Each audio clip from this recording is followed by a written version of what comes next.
రొట్టి గురిన వారు కాగా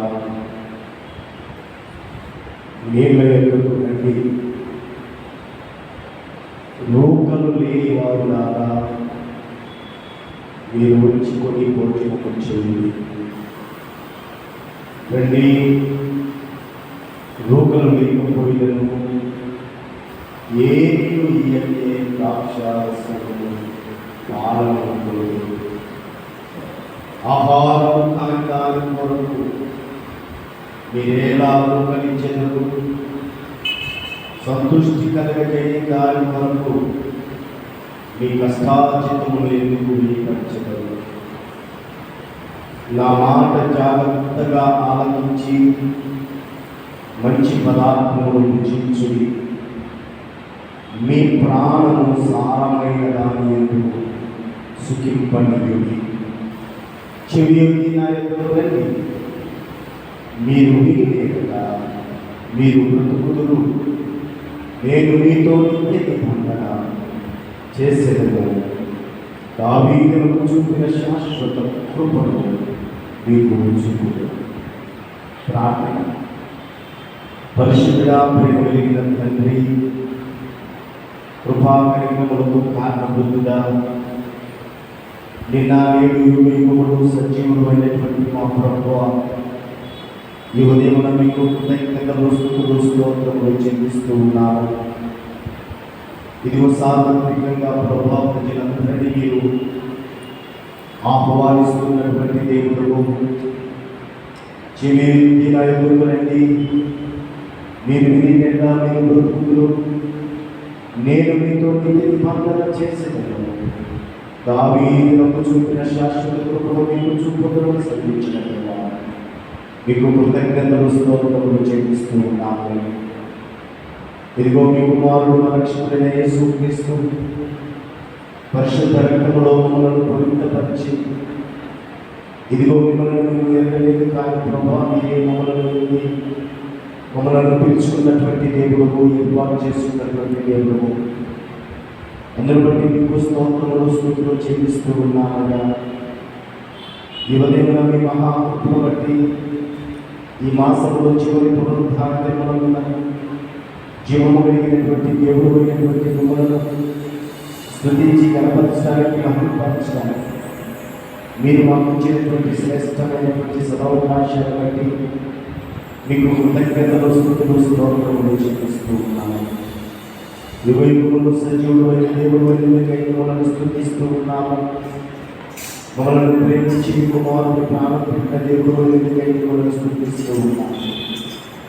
మరణంలోని జీవములోనికి మీ కుమారుని పరమకు చేర్చుకొని సర్వసత్యములోనికి మేము నడిపించబడాలని సత్యస్వరూపిగా పరిశుద్ధ ఆత్మదేవుడిగా మా వద్దకు మమ్మల్ని నడిపిస్తున్న దేవా, మీకు కృతజ్ఞతలు స్తుతులు స్తోత్రములు చెల్లిస్తూ ఉన్నాము. ఈ ఉదయం పరిశుద్ధ మందిరంలో చేరిన ఆత్మతోనూ సత్యముతో మిమ్మల్ని ఆరాధించి స్తుతించడానికి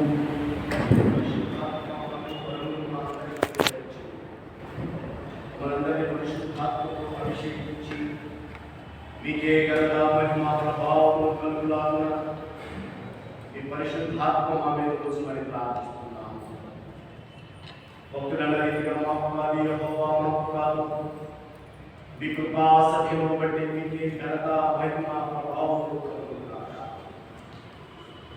దినమున అతి రీతిగా మిమ్మల్ని స్తుతించే భాగ్యం అందరికీ అనుగ్రహించినట్లే వచ్చిన ప్రేమికుల బట్టి మీకు కృతజ్ఞతలు స్తోత్రములు ప్రభువా. కావలసినటువంటి వారిని సకాలంలో నడిపించండి.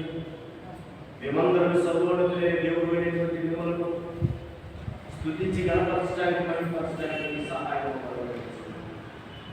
ఈ దినం జరుగుతూ ఉన్న ప్రతి ఆరాధన ఈ క్రమంలో మీరే తోడుగా ఉండి మీకు మహిమకరముగా మీకు జరిగించున్నారు.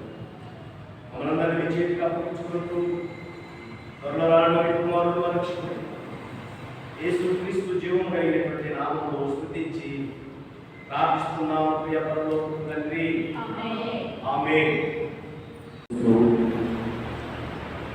మన నోటి మాటలు వెలువడి మృదువుగా ఉన్నవి, అయితే వారి హృదయములో కలహమున్నది, వారి మాటలు చమురు కంటే నూనెపోయినది, అయితే అవి వరదీసిన కత్తులే అని దేవుని యొక్క వాక్యములు సెలవించినట్టుగా అనేక పర్యాయములు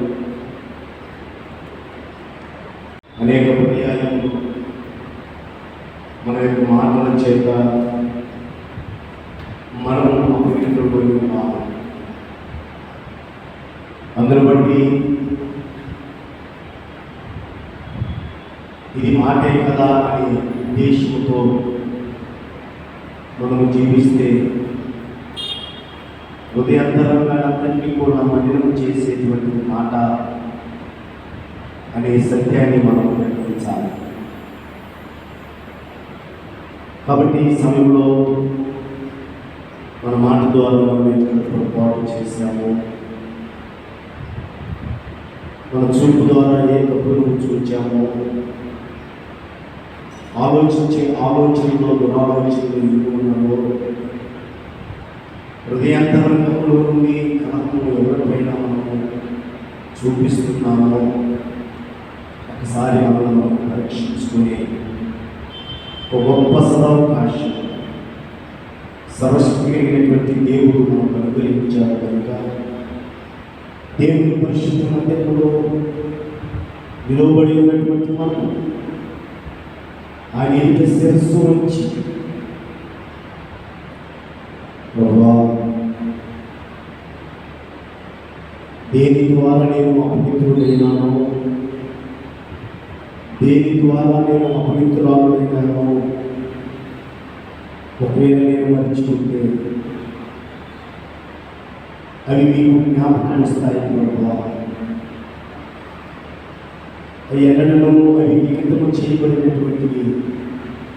దయతో నిబంధించి కృప చూపించి సహాయం చేసి ఆ పాపములను పరిహరించమని దేవుని యొక్క సన్నిధానంలో ఎవరికి వారిని వ్యక్తిగతంగా ప్రార్థన చేసుకున్నాను.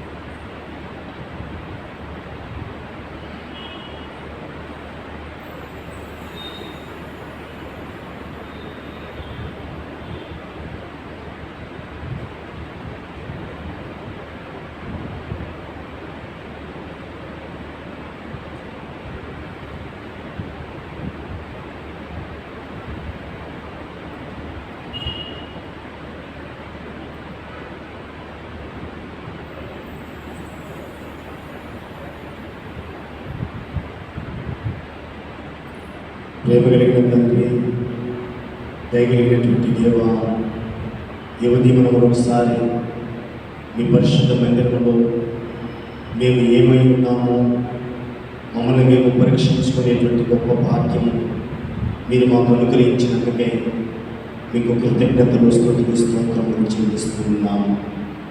మీ మహాకృపను బట్టి ఇదిగో ఈ దినమున మీ పరిశుద్ధ మందిరంలో దేవా, పాపినైన నన్ను క్షమించు అని హృదయాంతరంగంలో నుండి ఎందరైతే ప్రభువా ప్రార్థించారో, హృదయాంతరంగం జరిగినటువంటి దేవుడు కనుక అపరాధములను పాపములను క్షమించి మీ యొక్క కృపను మాకు అనుగ్రహించమని ప్రార్థిస్తూ ఉన్నాము. చెడు బట్టి వందనాలు రావాల్సినటువంటి వారిని సకాలంలో వికటించి సమస్తం క్రమంగా మర్యాదగా మీ నామమాత్రంగా జరిగించుకోవాలని పరిశుద్ధాత్మదేవుడి యొక్క సహాయం అనుగ్రహించి యేసు నామమున ప్రార్థిస్తున్నాము తండ్రి, ఆమేన్. అనేటువంటి కీర్తనను పాడుతూ జీవము కలిగినటువంటి దేవుని నామాన్ని స్తుతిద్దాం. అందరికి వచ్చినటువంటి కీర్తనే కనుక అందరం స్వరమెత్తి సర్వశక్తి కలిగినటువంటి దేవుణ్ణి కీర్తించడం ద్వారా అంటే పాట పాడి ప్రభుని మహిమపరచాలని ప్రభు నామంలో మనవి చేస్తూ ఉన్నాడు. ఆరాధన చేతులను నీవెళ్ళినారు.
వెళ్ళి మీకు స్థలము సిద్ధపరిచిన ఎడల నేనుండు స్థలంలో మీరును ఉండులాగున మరలా వచ్చి నా యొద్ద నుండకు మిమ్మలను తీసుకొని పోవుదును. ప్రార్థన. ప్రేమ కలిగిన తండ్రి, కృపా కనికరము కలిగిన దేవా, మహిమనాథుడా, మహిమోన్నతుడా, మీకు వందనాలు. ఇంతవరకు ప్రభువా ప్రార్థనల ద్వారా, పాటల ద్వారా మిమ్మల్ని ప్రస్తుతించేటువంటి భాగ్యము మీరు మాకు అనుగ్రహించినందుకై మీకు కృతజ్ఞతలు, స్తోత్రములు, స్తుతులు చెల్లిస్తూ ఉన్నాము. ఈ సమయంలో ప్రకటింపబడుతున్న మీ మాటలను వినటానికి మీ ప్రియబిడ్డలమైనటువంటి మేమందరము సిద్ధపడి ఉండగా, ఇదిగో మా హృదయములను, మా తలంపులకు మీరు కావలేయండి. వాక్యమును మాత్రమే మేము ఆలోచన చేసి నేర్చుకోవటానికి మీ సహాయం మాకు దయచేయమని ప్రార్థిస్తున్నాం. ప్రకటిస్తూ ఉన్నటువంటి మీ దాసుని నిష్ప్రయోజకుడయ్యా, మీ దాసుని నోట హృదయాంతరంగములో నుండి మీ మాటలు బయటకు వెళ్ళినట్లుగా పరిశుద్ధాత్మ అనుశక్తితో మీ దాసుని మీరు నింపి, ఇదిగో మా అందరి జీవితాలకు ప్రభువా, మా ఆత్మీయ జీవితాలకు అవసరమైనటువంటి మాటలు మాకు నేర్పించమని మమ్మల్ని మీ చేతికి అప్పగించుకుంటూ యేసు నామమున ప్రార్థిస్తున్నాము తండ్రి. ఆమేన్. కూర్చుందండి. క్రీస్తునందు ప్రియమైన సహోదరి సహోదరులారా, మొట్టమొదటిగా మీ అందరికీ మన ప్రభువును రక్షకుడైన యేసుక్రీస్తు జీవము కలిగినటువంటి నామములో శుభములు, వందనాలు తెలియపరుస్తూ ఉన్నాను. దేవుని మహాకృపను బట్టి ఈ మాసం, ఈ నెల చివరి ఆదివారం నాడుగా సజీవుడు, సర్వశక్తి కలిగిన దేవుడైనటువంటి ఆ పరమ తండ్రిని స్తుతించి ఆరాధించడానికి మనకిచ్చిన ఈ శ్రేష్టమైన సమయాన్ని బట్టి, జీవాన్ని బట్టి త్రియేక దేవునికి కృతజ్ఞతలు, స్తుతులు, స్తోత్రములు మనందరి పక్షాన తెలియచేస్తూ ఉన్నాను. వాక్య భాగంలోనికి వెళ్ళకముందు ఈ వారంలో జన్మదినాలు జరుపుకున్నటువంటి వారికి ప్రభు పేరిట శుభములు తెలియపరుస్తూ ఉన్నాను. ఉజ్జలపూడి సాగర్ బాబు గారికి, ఆల్ఫ్రెడ్ ప్రశాంత్ కుమార్ సన్నాథ్ నేను మీకు జ్ఞాపకం చేస్తున్నాను. పాత నిబంధన గ్రంథంలో నుండి మనం చదువుకున్నటువంటి లేఖన భాగాలను మనం ఒకసారి ఆలోచన చేస్తే, నిర్గమకాండము 2వ అధ్యాయము 1 నుంచి 10 వచనాలు చదవబడి ఉన్నవండి. అలాగే అపోస్తల కార్యముల గ్రంథము 7వ అధ్యాయము 17 నుంచి 23 వచనాలు చదవబడి ఉన్నవి. ఇక్కడ ఉత్తర ప్రత్యుత్తర రీతిగా 55వ కీర్తన మనమందరం కలిసి చదువుకున్నాం. ఈ లేఖన భాగాలను ఆధారం చేసుకొని జీవము కలిగినటువంటి దేవుడు ఇచ్చిన ఆలోచనలు ఆయన మనకు నేర్పించాలని తన దయా సంకల్పం చొప్పున నిర్ణయించుకొని సిద్ధం చేసి మనకిచ్చినటువంటి లేఖనాలను ఒకసారి పరిశీలనగా మనం ఆలోచన చేస్తే, నిర్గమకాండంలో చదివినటువంటిది, అపోస్తల కార్యంలో చదివినటువంటి మాటలు ఎవరి గురించి అనుకుంటున్నారు? మోషే గురించి, మోషే గురించి రాయబడినటువంటి మాటలు. మోషే జన్మ వృత్తాంతం గురించి, అక్కడ అక్కడ రాయబడినటువంటి మాటలు 2 లేఖనాల్లో మనం చూస్తాం.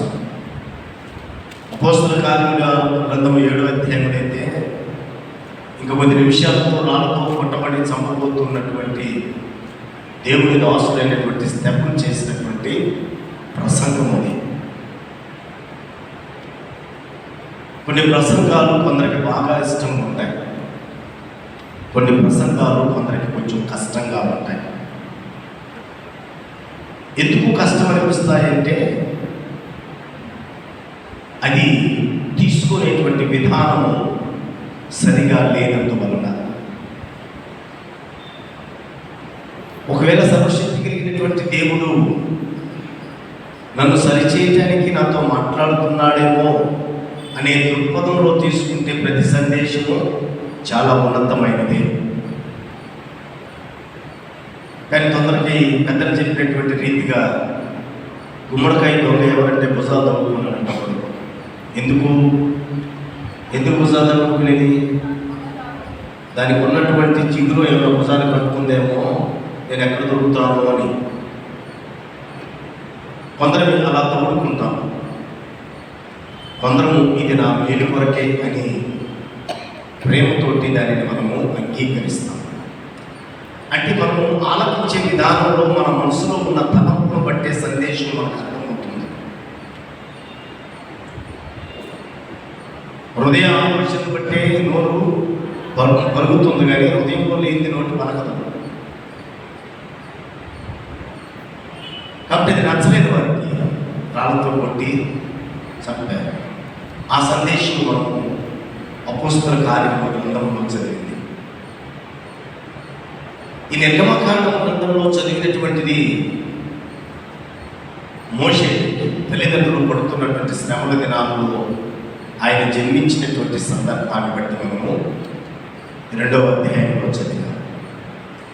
అంటే 2 విషయాలను, 2 లేఖన భాగాలను మనం కొంచెం దగ్గరగా పెట్టుకొని చూస్తే ఆ 7వ అధ్యాయాన్ని, నిర్గమకాండం 2వ అధ్యాయాన్ని 2 కూడా కలిపి చదువుతూ ఉంటే అక్కడ మోషే జీవన విధానం మనకు అర్థమవుతూ ఉంది. కాబట్టి ఈ దినాన మోషే జీవితంలో ఉన్న అన్ని కాదు, కొన్ని విశిష్టమైనటువంటి లక్షణాలను పరిశుద్ధాత్మదేవుడు మనకు తెలియపరచాలని ఆశ కలిగి ఉన్నాడు. కాబట్టి ప్రియమైనటువంటి వారు గారా, ఈ మోషే యొక్క గుణ లక్షణాలు కావచ్చు, లేదా మోషే యొక్క విశిష్టతల గురించి మనం ధ్యానం చేసేటప్పుడు పరిశుద్ధ గ్రంథంలో మోషేకు ఉన్నటువంటి విశిష్టత చాలామంది దైవజనులకు లేదు. మోషే మానవ జీవితంలో మోషే చరిత్ర ఒక మహోన్నతమైనది. మానవుని యొక్క జీవితాలను పునర్వింపచేసేటువంటి విధానంతో కూడినటువంటివి. అటువంటి మోషే గురించి మనము ఆలోచన చేస్తే ఆయన జన్మ, లేకపోతే ఆయన ఎదుగుదల, ఆయన యొక్క పరిచర్య అన్నింటినీ కూడా మనం ఆలోచన చేస్తే ఆయన దాసుని ఇంట దాసుడుగా జన్మించాడు. వాస్తవంగా 3 భాగాల్లో చూస్తాం మోషే యొక్క జీవిత చరిత్ర. 40 సంవత్సరాలు రాజరిక వ్యవస్థను చూస్తాం, 40 సంవత్సరాలు మందను కాసినటువంటి మోషేను చూస్తాం, 40 సంవత్సరాలు నాయకుడైనటువంటి మోషేను చూస్తాం. ఆయన బ్రతికింది 120 సంవత్సరాలు. 3 మజిలీలుగా ఆయన జీవితాన్ని మనం చూస్తాం. అయితే ఆయన జన్మించింది ఒక దాసుని ఇంట జన్మించాడు, దాసుడుగానే. ఆయన పెరిగింది ఒక రాజు ఇంట పెరిగాడు, రాజుగానే పెరిగాడు. ఆయన తన మామ ఇంట మందలు కాసేటువంటి వాడుగా ఉన్నాడు. తదుపరి దేవుని ఎదుట దైవ సేవకుడుగా ఎదిగాడు. ఈ 4 కూడా చాలా ప్రాముఖ్యమైనటువంటి విషయాలు. దాసుని ఇంట దాసునిగా పుట్టాడు, దాసుని ఇంట పుట్టాడు, రాజు ఇంట పెరిగాడు, మామ ఇంట మందలు కాశాడు, దేవుని యొక్క దైవ సేవకుడు అయ్యాడు. అయితే మోషేలో ఉన్న విశిష్టమైనటువంటి లక్షణాలను మనము కొంచెం క్షుణ్ణంగా తెలుసుకోవాలంటే 3 ప్రశ్నలు ప్రధానంగా మనం వేసుకోవలసినటువంటి వారమై ఉన్నాం. 3 ప్రశ్నలు మనం వేసుకున్నప్పుడు ఆ ప్రశ్నలో నుండి 3 అద్భుతమైనటువంటి సంఘటనలు, ఆయన యొక్క విశిష్టతను మనము తెలుసుకోగలం. ఏంటి 3 ప్రశ్నలు అంటే, మనం గమనించి మనము అప్పుడప్పుడు మనం కూడా వేసుకుంటూ ఉంటాం ఈ ప్రశ్నలు. మోషే ఎప్పుడు పుట్టాడు? మొట్టమొదటి ప్రశ్న. ఎప్పుడు పుట్టాడు? మోషే ఎవరికి పుట్టాడు? రెండో ప్రశ్న. మోషే ఎందుకు పుట్టాడు? మోషే ఎప్పుడు పుట్టాడు? మొట్టమొదటిది ఎప్పుడు పుట్టాడు అడుగుతాను. అది మొట్టమొదటి ప్రశ్న. మోషే ఎప్పుడు పుట్టాడు? మోషే ఎవరికి పుట్టాడు? మోషే పుట్టుక అసలు ఎందుకు పుట్టాడు? ఈ 3 మాటలను మనమే వ్యక్తిగతంగా మోషే గురించి కావచ్చు, మన వ్యక్తిగత జీవితాన్ని గురించి కావచ్చు, ఈ ప్రశ్న వేసుకున్నప్పుడు మనమేమో ఎవరో అర్థమవుతుంది, మోషే ఎవరో అర్థమవుతుంది. మోషే ఎప్పుడు పుట్టాడు అని అంటే, లేకపోతే మనం వేసుకున్నటువంటి ప్రశ్నలో మోషే ఎప్పుడు పుట్టాడంటే సర్వసాధారణంగా 2 మొదటి లేఖనం మనకు అందరికీ బాగా పరిచయమైనటువంటి లేఖనమే నిర్గమకాండము 2వ అధ్యాయం. ఈ చాలా సులభంగా అందరము సమాధానము చేయగలిగినటువంటి మాట. చెప్పగలరా ఎప్పుడు పుట్టాడు? ఎప్పుడు పుట్టాడు? ఏంటో ఒక మాట ఏడా శబ్దాలు పడుతున్నాయి, పూర్తిగా పట్ల.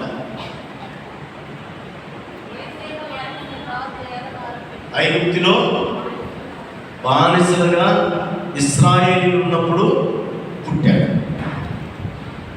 ఇది సహజంగా మనకు తెలిసినటువంటి సత్యం. కానీ మోషే ఐగుప్తులో ఇశ్రాయేలు బానిసలుగా ఉన్నప్పుడు ఎందుకు పుట్టాడు అన్నది కూడా ఒక ప్రశ్న.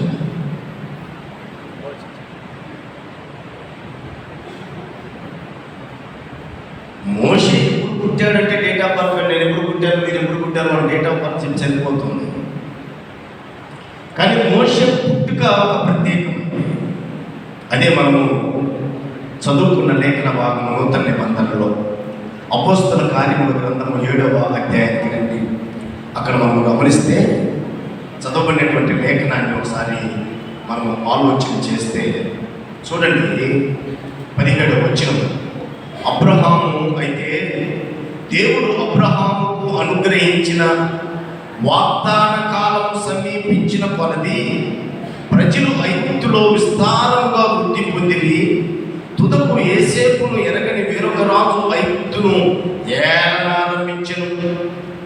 ఇతడు తన వంశస్థుల ఎడల కపటముగా ప్రవర్తించి తమ శిష్యులు బ్రతకకుండా వారిని బయట పారవేయవలనని మన పితరులను బాధ పెట్టెను. ఆ కాలముందు మోషే పుట్టెను. ఏ కాలమున?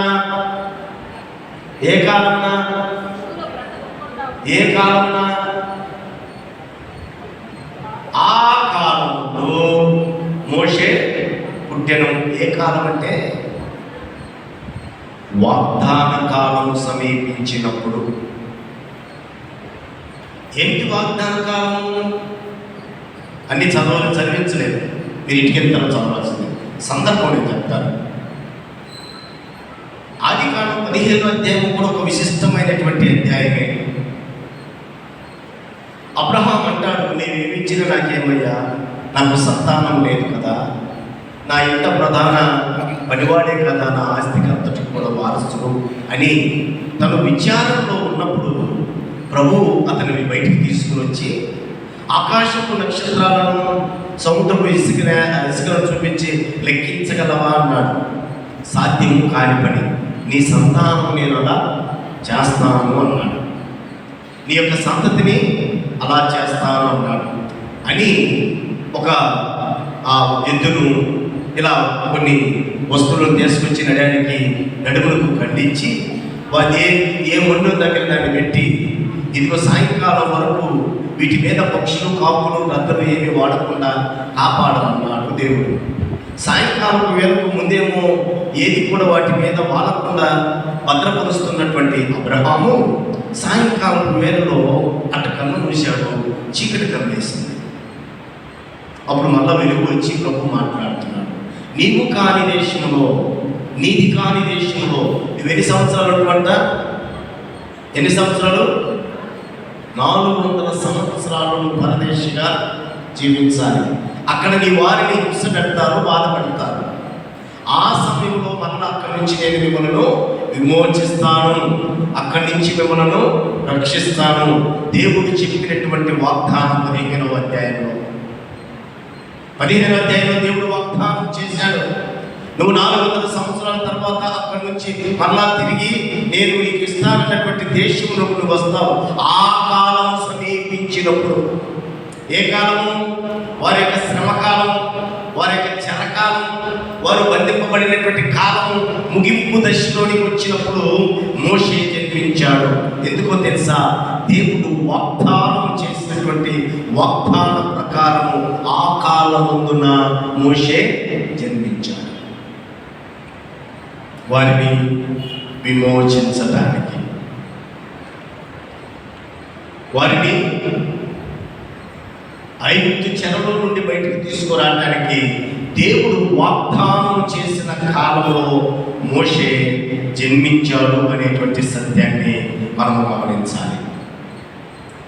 ప్రియులారా, ఈ మాట ఎందుకు జ్ఞాపకం చేస్తున్నాడంటే పరిశుద్ధాత్మదేవుడు మనకు దేవుడు ఒక మాటను వాగ్దానం చేశాడు అనంటే మనం మర్చిపోవచ్చేమో, కానీ అక్కడ ఆయన చెప్పాడు, ఇదిగో వారు ఐగుప్తు దేశములకు, పరాయి దేశములకు బానిసలుగా కొనుక్కోబడతారు. నువ్వైతే దీర్ఘాయు చేత నువ్వు జీవించి తర్వాత మృతి చెంది ఆతి పెట్టబడతావు. నువ్వు ప్రాతి పెట్టినా ఆ తర్వాత నీ కుమారుడు ఇస్సాకు పుట్టినా, ఇస్సాకు అయిపోయిన తర్వాత నీ మనవడు యాకోబు వచ్చినా, యాకోబు కాలంలోనే సరే అది జరగవలసింది, ఏ కాలంలోనైనా కూడా అది నెరవేర్చవలసిందే. దేవుడు ఒక మాటను మనకు వాగ్దానం చేశాడు అని అంటే వాగ్దానమును తప్పగా నెరవేర్చువాడు అనేటువంటి సత్యమును మనము గ్రహించాలి. లాస్ట్ ఇయర్ డిసెంబర్ 31వ తారీఖు తీసుకున్నాం. ఇంకా కాలేజీ మా జీవితంలో 400 సంవత్సరాలు అబ్రహాము లేడు. 430 సంవత్సరాలు ఎందుకు బయటకు వచ్చాడు. ఆ కాలంలో పుట్టాడు, పెరిగి పెద్దవాడు కావాలిగా మోషే. అంతకాలం అక్కడే ఉన్నారు.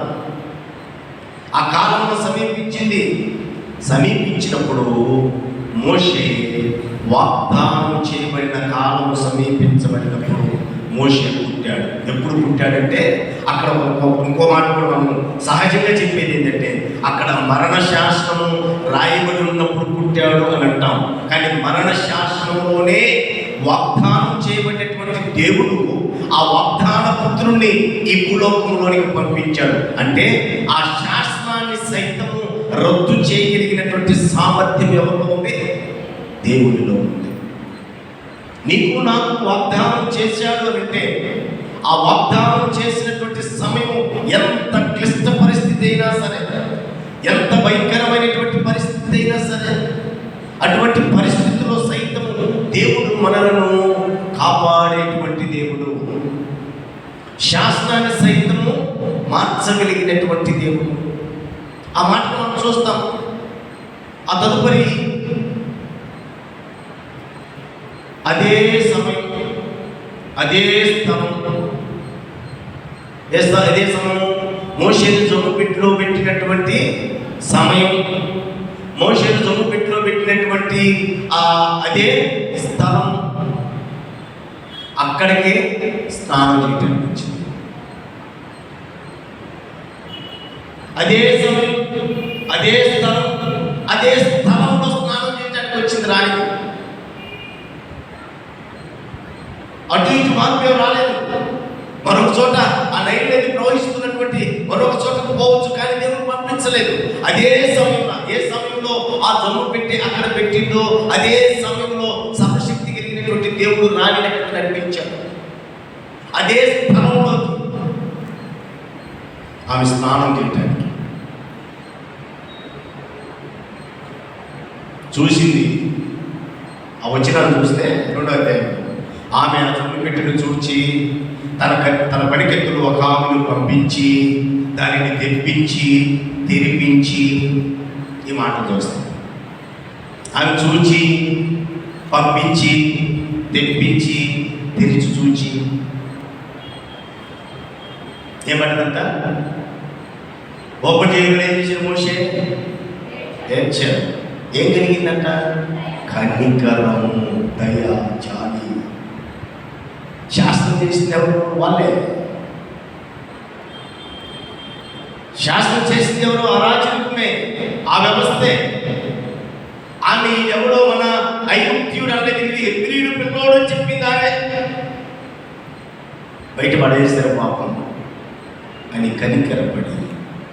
అంటే ఇప్పుడు శాస్త్రం మారిపోయిందా? వాస్తవంగా అయితే వీడికి ఏమైనా అవుతుందని చెప్పి చాలా జాగ్రత్తగా పెట్టింది కొట్లో ముందు అతన్ని చంపండి అన్నాడు వాళ్ళ దగ్గర నుంచి వచ్చేటువంటి శాసనం కనుక. కానీ ఇప్పుడు శాసనం నేను మార్చివేశాను. వాగ్దాన కాలం వచ్చినప్పుడు దేవుడు నీకు చెప్తానన్నా, నీకు చేస్తానన్నా, నాకు చేస్తానన్నా, వాగ్దాన కాలం సమీపించినప్పుడు ఆ వాగ్దాన కాలంలో ఎటువంటి క్లిష్ట పరిస్థితులు ఎదురైనా ఏది కూడా మనలను ఆపజాలదు. ఆ కాలంలో ఎవరు పుట్టారు? ఈ కాలం. ఆ కాలంలో మోషే పుట్టాడు. వాగ్దానం చేయబడినటువంటి కాలం సమీపిస్తుండగా మోషే పుట్టాడు. ఈ కాలంలో యేసుక్రీస్తు ఆయన పుట్టిన 2000 సంవత్సరాలు అయిపోయింది కదా. ఈ కాలంలో ఎవరు పుట్టారు? నువ్వు నేను పుట్టున్నావు. ఈ కాలంలో ఉన్నావు కదా. వాగ్దానం చేయబడినటువంటి కాలం సమీపించినప్పుడు, వాగ్దాన కాలం సమీపించినప్పుడు మోషే పుట్టాడు. ఈ కాలం కూడా సమీపిస్తుంది. ఏ కాలం ఇది? మనమందరం కృపాకాలం అని చెబుతూ ఉంటాం, చెప్పుకొని మనమే మురిసిపోతూ ఉంటాం. కృపాకాలం కాదు, ప్రభు రాకడ కాలం. ప్రభు రాకడ కాలం. ప్రభు రాకడకు సూచనలు జరుగుతున్నటువంటి కాలం. ఏదో అంజూరపు చెట్టు ఉపమానం చెప్తాడు 24వ అధ్యాయంలో. ఆ అంజూరపు చెట్టు ఉపమానం ఎవరి గురించి అంటే ఇశ్రాయేలు గురించి చెప్పబడినటువంటిది. ఎక్కడెక్కడో చెదిరిపోయి అక్కడెక్కడికి సంచరిస్తున్నటువంటి ఇశ్రాయేలు ప్రజలు అందరూ కూడా సమకూడారు. ఒక రాజ్యంగా వారు ఏర్పడారు. చిన్న విస్తరణ తక్కువైనా కూడా ప్రపంచాన్ని శాసించేటువంటి ఒక దేశం వెళ్ళబడదు. డొనాల్డ్ ట్రంప్ మళ్ళీ తిరిగి ఆయన అమెరికా అధ్యక్షుడు అవ్వడంలోనే ఆయన ఏం చెప్పాడో తెలుసా? నేను యెరూషలేమును ఇశ్రాయేలు దేశం యొక్క రాజధానిగా నియమిస్తున్నాను. రాకడ కాలం సమీపించబడింది. రాజులు సైతం ఒకప్పుడు ఇశ్రాయేలుకు యెరూషలేమును మనము రాజధానిగా ఉండకూడదని చుట్టూ ఉన్నటువంటి శత్రు దేశములన్నీ కూడా కలిసి ఐక్యరాజ్య సమితి కావచ్చు, అక్కడ ఉన్నటువంటి దేశాలన్నిటి మీద ఎంత ఒత్తిడి తీసుకొచ్చినా దేవుడు శాస్త్రాన్ని మారుస్తున్నాడు ఒక నాయకుడి ద్వారా. ఈ కాలం ప్రభువచ్చు కాలం. పండితుల అభిప్రాయం ఏమిటంటే, పేతురు రాసినటువంటి 2వ పత్రిక ఒకసారి చూద్దామా? పేతురు రాసినటువంటి 2వ పత్రికలో నుంచి ఒక మాటను మనం చూస్తే అక్కడ 3వ అధ్యాయము 8-9 వచనాలు చూద్దాం. ప్రియులారా, ఒక సంగతి మర్చిపోకుడి. ఏలైనగా ప్రభు దృష్టికి ఒక దినము 1000 సంవత్సరములనూ 1000 సంవత్సరములు ఒక దినము లేనున్నవి. ఇప్పుడు ఒక సంవత్సరం అంటే ప్రభు దృష్టికి ఎన్ని సంవత్సరాలు? ఒకరోజు. ఒక దినము అంటే ప్రభు దృష్టి ఎన్ని సంవత్సరాలు? అక్కడ రాయబడి ఎన్ని సంవత్సరాలు? 1000 సంవత్సరాలు. చరిత్ర చెబుతున్నటువంటి సత్యం ఏమిటంటే, సృష్టి ఆరంభము నుండి అబ్రహాము వరకు 2000 సంవత్సరాలు. అంటే 2000 సంవత్సరాలు అంటే ఎన్ని రోజులు? 2000 సంవత్సరాలు అంటే ఎన్ని రోజులు? రెండే రోజులు. అబ్రహాము నుండి యేసు క్రీస్తు వరకు 2000 సంవత్సరాలు. అవి కూడా ఎన్ని రోజులు? మొత్తం ఇప్పుడు ఎన్ని రోజులండి? 4 రోజులండి. యేసు క్రీస్తు నుండి ఇది 2026 అంటే 2000 సంవత్సరాలు. ఎన్ని రోజులండి ఇప్పటికి? ఎన్ని? 6. 7వ రోజు సృష్టిలో ఏమైంది అంటే ఏ గడిలో ఉన్నాము? చివరి గడిలో. ప్రభు రాకడ గడియలో సమీపించి ఉన్నాము. ఆయన దృష్టికి 1000 సంవత్సరాలు ఒక్కరోజు, 1000 సంవత్సరాలు ఒక్కరోజు. ఇప్పుడు ఎన్ని రోజులండి? 6 రోజులండి. 7వ రోజు ఆయన విశ్రాంతి దినము. ప్రభు రాకడలో కాలంలో ఉన్నాము. ప్రభు రాకడ కాలంలో ఉన్నాము. ఈ కాలంలో ఎవరున్నామంటే మనమే ఉన్నాము అనేటువంటి మాట మనం చూస్తాం. ప్రభు రాకడ కాలంలో ఎవరెంత పెట్టారు? సిద్ధపడిన కన్యకులు పోయారా? సిద్ధపడినటువంటి కన్యకులు పోయారా? వారిని ఏమన్నారు? సిద్ధపడినటువంటి వారిని ఏమన్నారు? పేరు పెట్టారు? బుద్ధి గల కన్యకులు. సిద్ధపడినటువంటి వారిని బుద్ధి లేనటువంటి వారు అన్నారు. బుద్ధి లేనటువంటి వారి గురించి మాట్లాడితే మళ్ళీ ఇబ్బంది. నేను బుద్ధి కలిగినటువంటి వారి గురించి మాట్లాడతాను. బుద్ధి కలిగినటువంటి వారి గురించి మాట్లాడతాను. ఏమిటి బుద్ధి? బుద్ధి అంటే ఏంటి? గుణమా? ఏంటి బుద్ధి? వలసలి రాసిన పత్రిక 2వ అధ్యాయం 3వ వచనంలో బుద్ధి జ్ఞానము సర్వసంపదము ఆయనలో వృద్ధమై ఉన్నవని. అంటే బుద్ధి అంటే ఎవరు?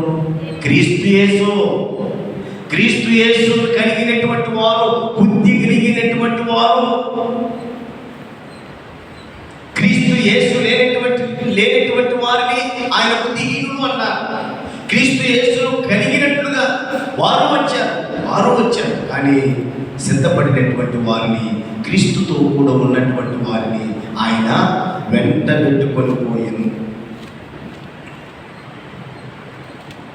ప్రియమైనటువంటి దేవుని బిడ్డారా, నీకు కానీ నాకు కానీ వాగ్దానం చేశాడు అని అంటే వాగ్దానం నెరవేర్చక తప్పడు ఆ దేవుడు. ఆ కాలంలో పుట్టాడు ఆయన. శాస్త్రం అనగా శాస్త్ర కాలంలో ఉన్నప్పటికీ కానీ కాలం అది కాదు. ఏ కాలం సమీపించింది? వారిని ఆ కాలం, ఆయన వాగ్దాన కాలం సమీపించిన దినములలో మోషే భూలోకంలోనికి రావడానికి ప్రభువు అంగీకరించినంతవరకు అంగీకరించలేదు. అంతవరకు అంగీకరించలేదు. ఆయన పుట్టింది ఎప్పుడంటే వాగ్దానాన్ని నెరవేర్చడానికి. మనం పుట్టింది ఎందుకు?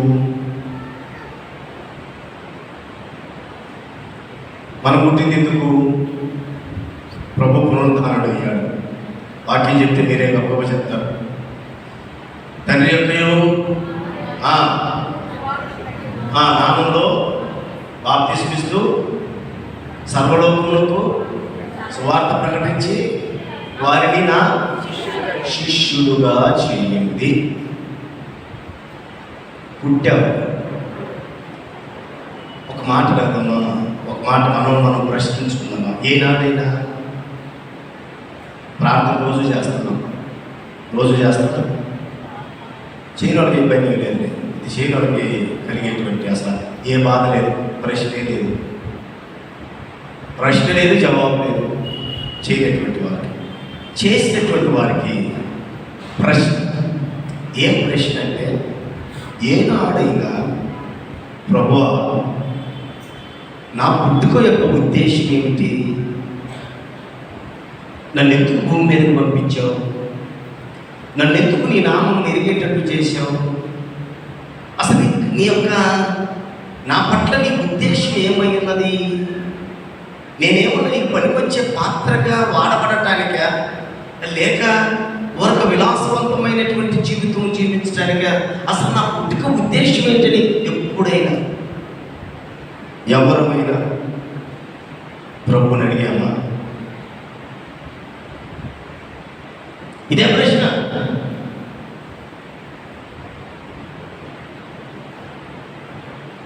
ఒక ప్రశ్న వేస్తా, సమాధానం చెప్తే మంచి కమిటీ వాళ్ళు కదా, నేనే ఒక బహుమతి ఇస్తాను. ఇప్పుడే చెప్పాలి, వాళ్ళ తర్వాత చెప్తే ఇవ్వడం.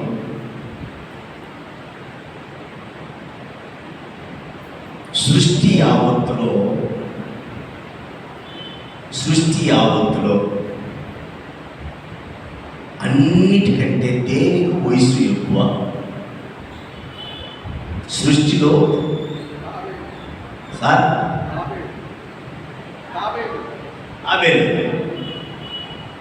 సృష్టి మొత్తంలో మరొకసారి ప్రశ్న సార్, సృష్టి మొత్తంలో ఎక్కువ వయసు ఉన్నటువంటిది ఏది?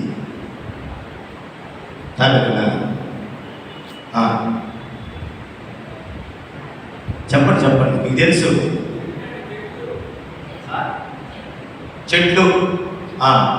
చెట్టు కంటే ముందు భూమి లేదా? భూమి. ఇంకా ఆకాశం. ఇంకా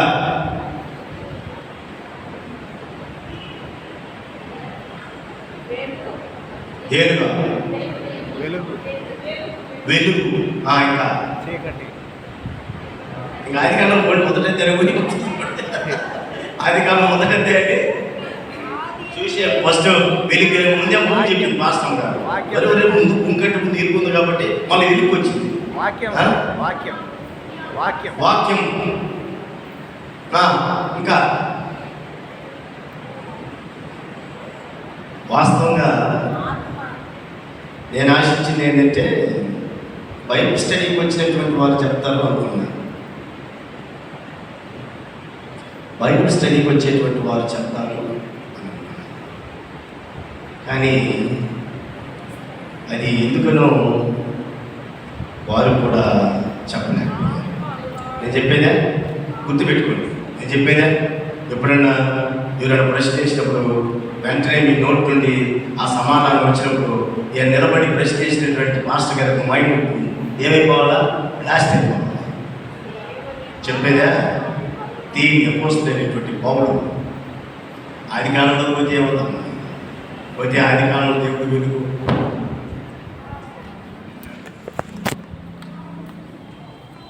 ఎఫెసీయులకు రాసినటువంటి పత్రిక ఎవరుందా? బయట పడిపోయినకి మొదటి అధ్యాయము 4వ వచనం నుండి నేను చదువుతున్నాను, వినండి. మొదటి అధ్యాయం 4వ వచనం నుండి చదువుతూ ఉన్నాను. ఎట్లనగా తన ప్రియులను తాను ఉచితముగా మనకు అనుగ్రహించిన తన కృపా మహిమకు కీర్తి కలుగునట్లు తన చిత్త ప్రకారమైన దయా సంకల్పము చొప్పున యేసుక్రీస్తు ద్వారా తమకు కుమారులుగా స్వీకరించుటకై మనలను ముందుగా తన కోసము మనము తన ఎదుట పరిశుద్ధమైన నిర్దోషమై ఉండవలనని జగత్పునాది వేయబడక మునిపే ప్రేమ చేత ఆయన క్రీస్తులో మనలను ఏర్పరచుకొనెను. అంటే అన్నిటికంటే అత్యధికమైనటువంటి వయస్సు కలిగినటువంటి ఏమిటంటే రక్షణ.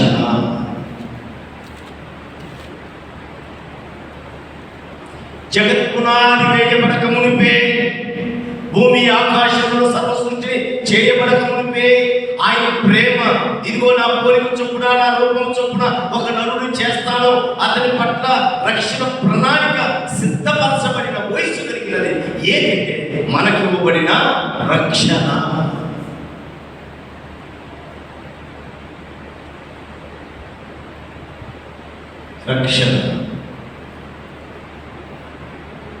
విమోచింపబడుట. కాబట్టి క్రీస్తుతో ప్రియమైనటువంటి దేవుడు బిడ్డారా, వారి యొక్క విమోచన కాలం సమీపించింది. కాబట్టి ఆ కాలం సమీపించినప్పుడు వాగ్దానం చేయబడినటువంటి పురుషుడిగా ఈ ఇశ్రాయేలు ప్రజలకు ఈ భూమి మీదకి వాగ్దాన కాలం సమీపించినప్పుడు, అబ్రహాము చేసిన వాగ్దాన కాలం సమీపించినప్పుడు మోషే ఎప్పుడు పుట్టాడో అప్పుడు పుట్టాడు. శాసనం చేసేటువంటిది ఆయన కొరకు చేసిన శాసనమును మార్చగలిగిన సర్వశక్తి కలిగిన దేవుడు ఆ దేవుడు. రెండో ప్రశ్న ఏమిటి? ఎవరు పుట్టారు తెలుసుగా మీరు చెప్తారు ఎవరన్నా? అబ్రాహాము ఎవరికి? అమ్రాము యోకేబేతుకి జన్మించాడు. నేనంటాను ఒకసారి నిర్గమకాండం 2వ అధ్యాయానికి రండి. ఎవరికి జన్మించాడో చూపిస్తాను. నిర్గమకాండము 2వ అధ్యాయము 2వ వచనము, లేవి వంశస్థులకు వెళ్ళి లేవి కుమార్తెను వివాహము చేసుకునేను. ఇప్పుడు ఒక మాట చూద్దామా? ఇంకో మాట చూద్దాం. అది ఏమిటి అంటే, చూడండి, మనం గమనిస్తే క్రీస్తు ప్రియ దేవుడు బిడ్డారా, హెబ్రీయులకు రాసినటువంటి పత్రిక 11వ అధ్యాయం వెళ్ళి, హెబ్రీయులకు రాసినటువంటి పత్రిక 11వ అధ్యాయం. నేను అడుగుతాను మళ్ళా, ఇప్పుడు స్త్రీ పక్షంలో వారు చెప్పారు అమ్రాము యోకేబేతుకి జన్మించిన కుమారుడని. ఈసారి పురుషుడు అడగతా ఎవరు జన్మించాడు అని చెప్పాలి తప్పనిసరిగా. చూడండి, ఈ వాక్యం వచ్చిన జరిగిన తర్వాత నేను అడుగుతాను ఆ మాట. 11వ అధ్యాయము హెబ్రీయులకు రాసిన పత్రిక 11వ అధ్యాయము 23వ వచనం. మోషే పుట్టినప్పుడు అతని తల్లిదండ్రులకు ఆ శిశువు సుందరుడై ఉండుట చూచి విశ్వాసమును బట్టి రాజాకు భయపడక 3 మాసములు అతను దాచిపెట్టిరి. మోషే పెద్దవాడిని విశ్వాసం అంటే ఎటువంటి ధనం కంటే క్రీస్తు విషయమైన ఎంత గొప్ప భాగ్యం ఎంచుకొని అల్పకాలపు భోగములు అనిపించకండి దేవుడు ప్రజలతో శ్రమ అనిపించడం నేనని యోచించి మరో యొక్క కుమారుని అనిపించుకున్నట్టు కొనుటకు ఒప్పుకొనలేదు. ఏలయనగా అతను ప్రతిఫలముగా కలగబో బహుమానము దృష్టి ఉంచెను. ఇప్పుడు చెప్పండి, లేవి వంశస్థుల్లో కూడా పోయి లేవి వంశస్థుల్లో ఉన్న ఒక ఆమెను వివాహం పెళ్లి చేసుకోవడం ఆడ ప్రాముఖ్యత కాదు. ఇప్పుడు చెప్పండి, ఈ వాక్యం చదివాం కదా, ఈ వాక్యం చదివిన తర్వాత ఇప్పుడు ఎవరు వారి తల్లిదండ్రులు ఎవరు వారి తల్లిదండ్రులు? లేవీలే. ఆ లేవీలు అనే దగ్గర ఒక మాట చెప్తారు. ఏంటంటే చెప్తారా? ఆ 23వ వచనం ఎవరంట? మోషే పుట్టినప్పుడు అతని తల్లిదండ్రులు ఆ శిశువు సుందరుడైన చూచి దేన్ని బట్టంట? విశ్వాసము బట్టి. ఇప్పుడు చెప్పండి, మోషే తల్లిదండ్రులు ఎవరు? విశ్వాసం. లేవి వంశస్థులు ఒకరు వెళ్ళి లేవి కుమార్తెను ఒక ఆమెను వివాహము చేసుకున్న వివాహంలో నేను ప్రత్యేకత.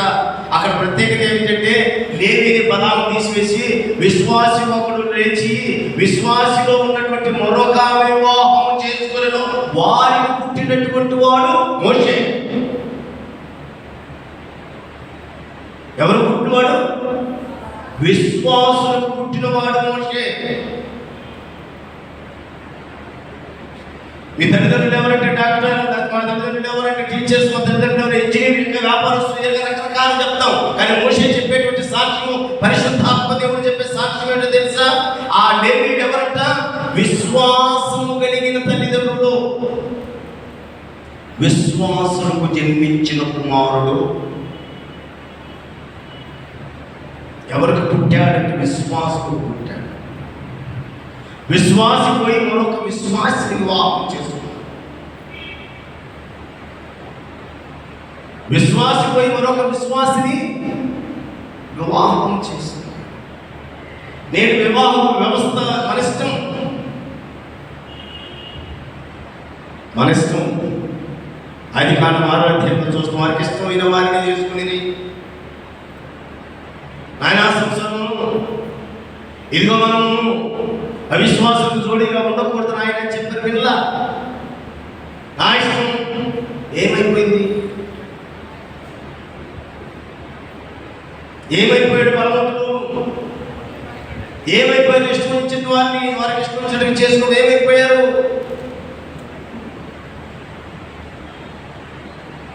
విశ్వాసిని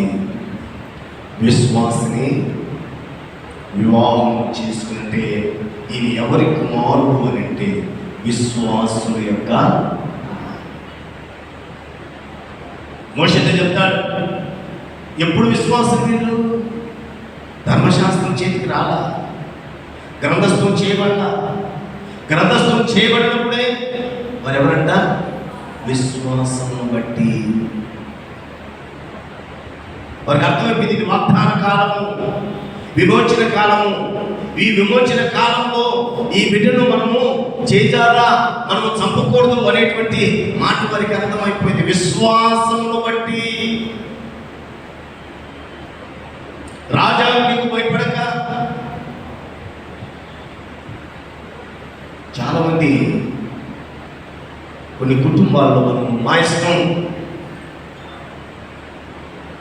అని వివాహం ఆడినటువంటి వారి స్థితులు కొంచెం దయనీయంగా ఉన్నటువంటి స్థితిలో మనం చూస్తాం.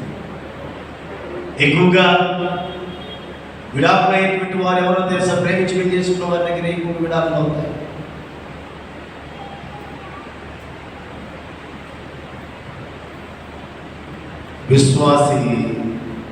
విశ్వాసిని వివాహం చేసుకునేవాళ్ళని వాళ్ళ పరిస్థితి ఇష్టం వచ్చినటువంటి రీతిగా చేసుకున్న వారి పరిస్థితి జలప్రలయంలో గురైపోయారు.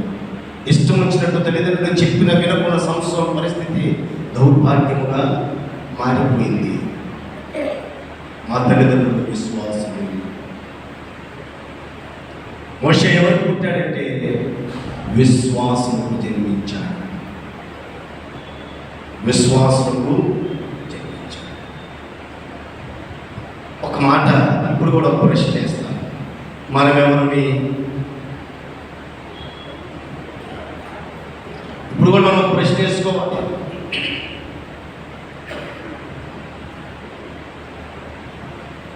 పిల్లవాడిని యూకేజీలోనే ఎల్కేజీలో జాయిన్ చేశాం. రోజు ఆ పిల్లోడుగా ఉన్నప్పుడు 7 గంటలకు 8 గంటలు లేచి అమ్మ తల్లిదండ్రులు ఉదయం లేయటం ప్రారంభించారు. ఎందుకు? వాడికి కావాల్సింది సిద్ధపరచాలి.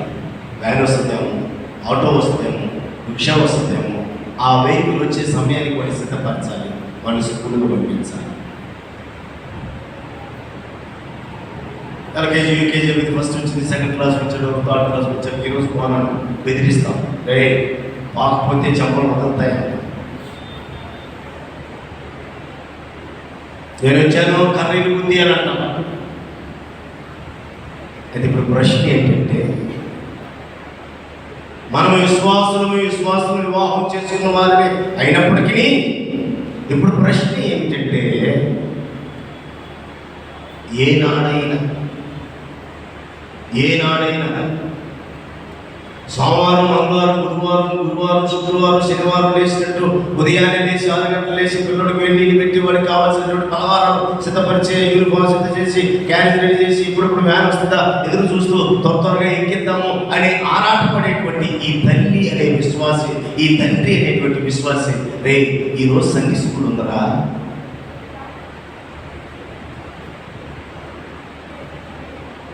ఈరోజు ఏముంది, ఈరోజు వారు మమ్మీ సండే స్కూల్కి వెళ్ళారు, చెప్పబోగులుద్రే అమ్మ 10 ఆయన ఈరోజు స్కూల్ పోవాలంటే చెప్పబోగులుంది, కళ్ళని బుద్ధి అని బెదిరించినటువంటి నీవు. మోషేకి ఎంతమంది తల్లుడు? మోషేకి ఎంతమంది తల్లుడు? 2. కన్న తల్లి, పెంపుడు తల్లి. కన్న తల్లి, పెంపుడు తల్లి. ఈ మాట ఎందుకు జ్ఞాపకం చేస్తున్నామంటే, కన్న తల్లిగా ఉండి కూడా నేర్పించట్లేదు. పెంపుడు తల్లి ఏమి నేర్పించింది? మోషే ఐగుప్తులో ఉన్న సకల విద్యలో ప్రావీణ్యము సంపాదించేటువంటి నేర్పించింది. సకల విద్యలు అంటే ఐగుప్తు దేశంలో ఉన్న మోషేకు రానటువంటి విద్య లేదు. అతనంత మాటకారి పడ్డాడు. మాటల్లో కూడా చాకచక్యం కలిగిన వాడు రాయబడింది. దేవుడితో చెప్పాము, నేను నాలుగు కలిగినటువంటి వాడు మాట్లాడటం చేతకాదని అంటాడు. కానీ మాటల్లో కూడా నైపుణ్యత కలిగినటువంటి వ్యక్తి. అమ్మేవి నేర్పించిందో తెలుసా? మనం చదువుకున్న లేఖన భాగంలో ఎవరు చూడటానికి వెళ్ళాట? తన సహోదరుడైన ఇబ్రీని చూడటానికి వెళ్ళాడు. ఎక్కడి నుంచి? భవనంలో నుంచి ఎక్కడికి వచ్చాడు? ఇక్కడ దాసుల గృహానికి వచ్చాడు. ఎవరు చెప్పారు నువ్వు దాసులు వెళ్ళువని? ఆ తల్లి పాలిచ్చి పెంచుతుందే, ఆ తల్లి పాలిచ్చి పెంచుతూ ఉన్నప్పుడు, అయ్యా నాయన, ఒకవేళ మనం దాసులమేనా, కానీ మనం దరిద్రుడేనా? మన దేవుడు దరిద్రుడు కాదురా, ఆయన మహోన్నతుడు. మన దేవుడు మన పితరులు అబ్రహాము, ఇస్సాకు, యాకోబురా. మన దేవుడు జీవం కలిగిన దేవుడురా. గత వారం నేర్చుకున్న రీతిగా మన దేవుడు జీవం సజీవుడురా. మన దేవుడు సృష్టికర్తరా. మన దేవుడు సర్వాధికారిరా. ఆ దేవుడు ఇదిగో నీ సహోదరుడు ఐగుప్తులో ఉన్న రాజసింహాసనం ఉన్న వారు కాదు నాయన, నీ సహోదరులు ఇదిగో దాసులుగా బ్రతుకుతున్నారే, వీరు దాసులుగా బ్రతుకుతున్నారు, వీరు నీ సహోదరుడు. మర్చిపోకాకు. అక్కడికి వెళ్ళిన తర్వాత, రాజరికంలోనికి వెళ్ళిన తర్వాత, నీ సహోదరులు ఎవరో, నీ జాతి ఏదో, నీ యొక్క నీ దేవుడు ఎవరో ఎన్నడూ మర్చిపోగా. కానీ ఆత్మ సంబంధమైనటువంటి విషయాలు తల్లి నేర్పించింది. కాబట్టి ఆయనలో ఉన్న మొట్టమొదటిగా దైవజనుడు అని పిలువబడినటువంటి వ్యక్తి ఎవరంటే మోషే. ఆమేన్. పరిశుద్ధ గ్రంథంలో మొట్టమొదటిగా దేవుని జనుడు అని పిలువబడినటువంటి వ్యక్తి ఎవరైనా ఉన్నారు అంటే ఆ వ్యక్తి మోషే మాత్రమే. మోషే మాత్రమే ఎవరు లేరు. మొట్టమొదటిగా దైవజనుడు, దేవుడి యొక్క జనుడు, దేవుడి యొక్క బిడ్డ అని పిలువబడినటువంటి వాడు మోషే. ఆస్తి ఉంది, ఐశ్వర్యం ఉంది. ఈరోజు మనం ఒకడు ఆ స్కూల్లో జాయిన్ చేస్తూ వాడికి పోటీ, వాడికన్నా మంచి స్కూల్లో జాయిన్ చేస్తూ మంచిదే. లోక విద్య కొరకు లక్షలు కోట్లు ఖర్చు పెడుతున్నా కానీ ఆత్మీయ విద్యను నేర్పించడానికి ఒక్క రూపాయి ఖర్చు పెట్టడం లేదు. ఆడ లక్షలు ఖర్చు పెట్టి లోక సంబంధమైన విద్య నేర్పించింది. నరహంతకుడు, పాపిష్ఠుడైపోయాడు మోషే. ఆత్మ సంబంధమైనటువంటి విద్య నేర్పించింది తల్లి. దైవజనుడు తర్వాత తెలుసుకునే దైవజనుడు కాగలిగాడు. అది నేను పెట్టుకున్నటువంటి తేడా. విశ్వాసిని చేసుకున్నాడు.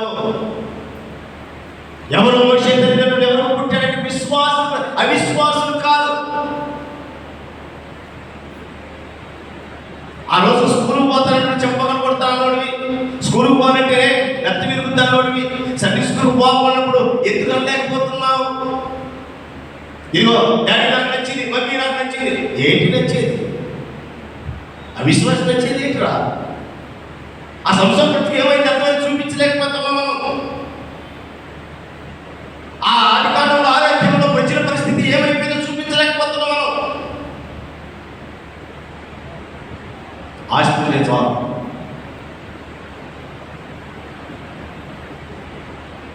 కలరు, క్యాష్ చాలు, 3 సీట్లు చాలు. కలర్ ఉండదు, కలర్ లేకపోయినా క్యాష్ చాలు.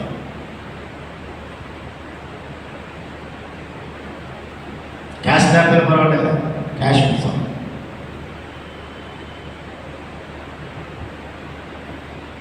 అయినా మా నాయన మంచోడు. సంసారం, విశ్వాసిని వివాహం. లేవి వంశస్థుడు ఒకడు వెళ్ళి లేవి వంశస్థుల్లో మరొక ఆమె వివాహం. ఆడ లేవి కాదు, విశ్వాసిని వివాహం చేసుకోవడమే ఆడ విశిష్టత. ఆ వ్యక్తి, ఆ కుమారుడే దైవజనుడు కాగలిగాడు. మొట్టమొదటి దైవజనుడు ఎవరు అంటే మోషే.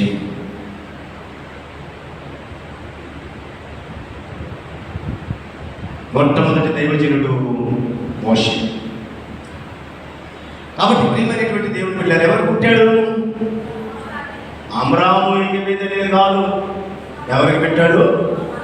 విశ్వాసులకు పుట్టాడు.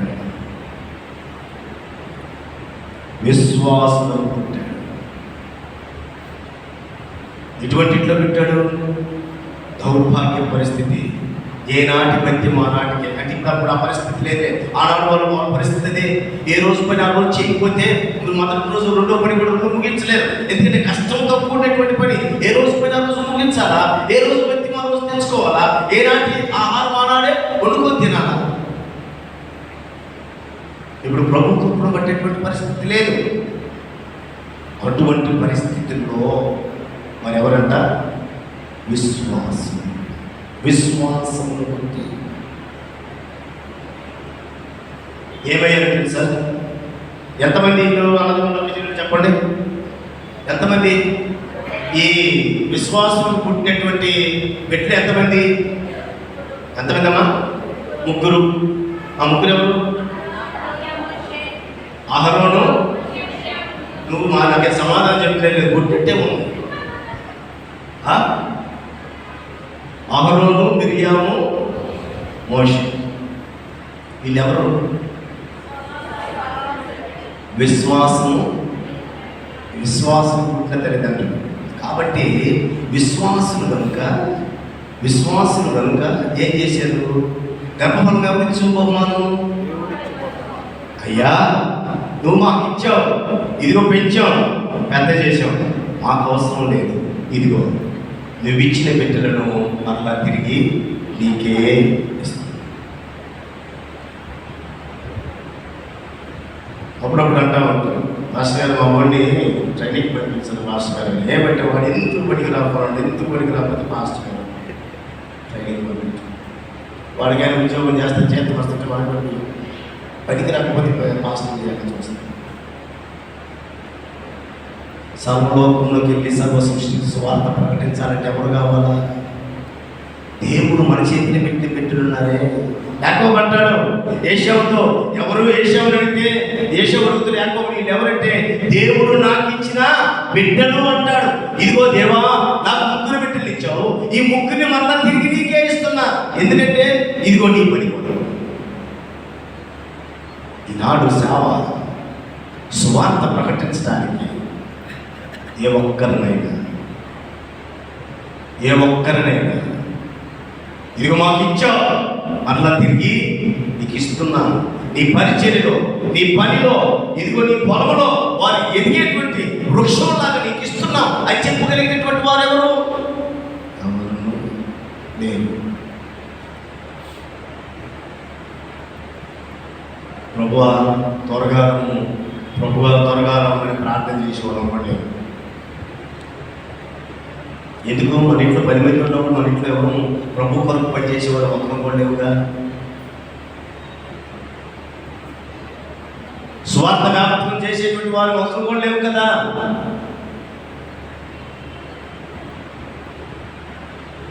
కాబట్టి క్రీస్తునందు ప్రియమైనటువంటి దేవుడు బిడ్డలారా, ముగ్గురు ఆ విశ్వాసంలో ఏముందంటే సమర్పణ ఉన్నది. ఎవరు పుట్టాడు? విశ్వాసం పుట్టాడు.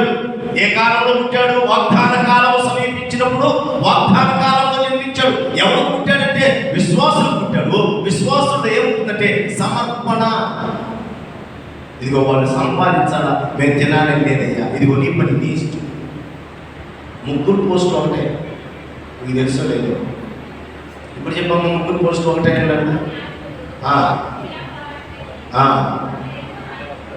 నేను ముగ్గురికి ఒకే పోస్ట్ ఉన్నాను కదా, ఇన్ని రకాలు చెప్పలేదు. నాయకుడు, ప్రవక్తని, యాజకులని చెప్పలేదే. దేవుడి పని కాదు, ముగ్గురు కూడా ప్రవక్తలే. లేఖనాలు చూపిస్తేనే నమ్మండి. మొట్టమొదటి ప్రవక్తని చూడండి, నిర్గమకాండం 15వ అధ్యాయంలో మనం చూస్తాం. 20వ వచనంలో మీరు చూస్తే అక్కడ మిరియాము ప్రవక్తిని అని రాయబడి ఉంది. మిరియాము ప్రవక్తిని అని రాయబడింది. నిర్గమకాండం 7వ అధ్యాయంలో చూడండి. నిర్గమకాండము 7వ అధ్యాయంలో ఒక మాట చూస్తాం. 7వ అధ్యాయంలో సమయం లేదు, సమయం అయిపోతుంది, చూపించాలంటేనే కష్టం. చూడండి, కాగా యెహోవా మోషేతో ఇట్లా, ఇదిగో నిన్ను ఫరోకు దేవునిగా నియమించితిని, నీ అన్న అహరోను నీకు ప్రవక్తగా ఉండను. ఇప్పుడెవరైనా ప్రవక్తేనా? ద్వితీయోపదేశకాండం 18వ అధ్యాయం 18వ వచనంలోను, ఆ అపొస్తలుల కార్యముల గ్రంథం 3వ అధ్యాయం 22వ వచనంలోను, 7వ అధ్యాయం 37వ వచనంలో నా వంటి ఒక ప్రవక్త మీలో నుంచి ఉద్భవించబోతున్నాను, ఆయన మాట వినండి. ఈ ఎవరు? మోషే. అంటే ముగ్గురు ఒకే పోస్టా? ముగ్గురు ఒకే పోస్ట్ ఇచ్చినాడు. ఆయన నాయకుడు పెట్టాడు, ఈయన యాజకుడిగా పెట్టాడు, ఆమె స్త్రీల మధ్య పరిచర్య. నాయకుడు మాత్రమే కాదు, మోషే ప్రవక్త. ప్రధాన యాజకుడే కాదు, తన తమ్ముడైనటువంటి మోషేకు ప్రవక్త ఎవరు? దేవుని పక్షున నిలబడేటువంటి వాడు. ప్రవక్త అంటే దేవుని పక్షున ప్రజలకు దగ్గరికి సమాచారం తీసుకుని వచ్చేటువంటి వారు. ఇప్పుడు ఇదిగో నీ బిడ్డలను ఇలా సమర్పణ, నీ బిడ్డలను మాకు ఇచ్చావయ్యా, పెంచాం, నీకు ఇచ్చాం కాబట్టి ముగ్గురికి ఒకే ట్యాగ్ ఇచ్చాడు, ఏమి మార్చలేదు. ఒకే ఉద్దేశం ఇచ్చాడు దేవుడు. ఆయన ప్రధాన నాయకుడు కావచ్చు, ఈయన నాయకుడు కావచ్చు, మహానాయకుడు కావచ్చు, కానీ ముగ్గురిని ఆ సర్వశక్తి కలిగిన దేవుడు ప్రవక్తలుగానే తన పక్షమున నిలబడేటువంటి వారిగానే అంగీకరించాడు. ఎవరికి పుట్టాడంటే విశ్వాసులకు పుట్టాడు.